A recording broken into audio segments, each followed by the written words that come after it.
আজকের রান্নাটা চমৎকার কিন্তু ফাঁকিবাজি রান্না। আমাদের কিন্তু মন জয় করে নিয়েছে। কেন বলছি ফাঁকিবাজি রান্না? তাহলে শোনো। ফ্রিজে ছিল বোনলেস মাংস, সেই দিয়ে খেয়েছিলাম মাংস ভাজা, আর ছিল কিছুটা, সেটা নুন হলুদ কাশ্মীরি লঙ্কা গুঁড়ো দিয়ে মাখিয়ে রেখেছিলাম। এবার ওটা দিয়ে কি করি ভাবতে ভাবতে বানিয়ে ফেললাম অলস পোলাও। নামটা এরম দেবার কারণ রান্নাটা পুরো দেখলেই বুঝতে পারবে। প্রথমেই সর্ষের তেলে ফোড়নে দিলাম গোটা গরম মশলা, তেজপাতা, গোটা জিরে, সুন্দর গন্ধ বেরোতে দেব বেশ কিছু পেঁয়াজ কুচি, আদা কুচি, রসুন কুচি।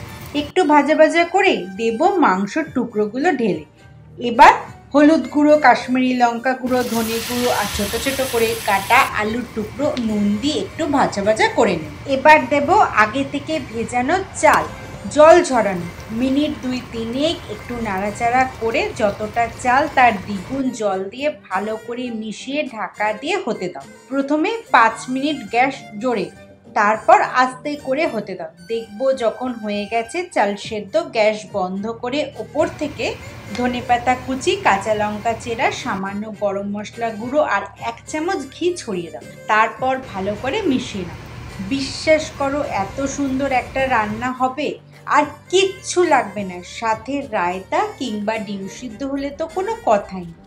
এত কম সময় এত ভালো রান্না হবে, অন্য কিছু করার ঝামেলাও থাকবে না, অথচ খেয়েও মন করবে। একবার বানিয়ে খেয়ে দেখো। তাহলে কবে বানাচ্ছ?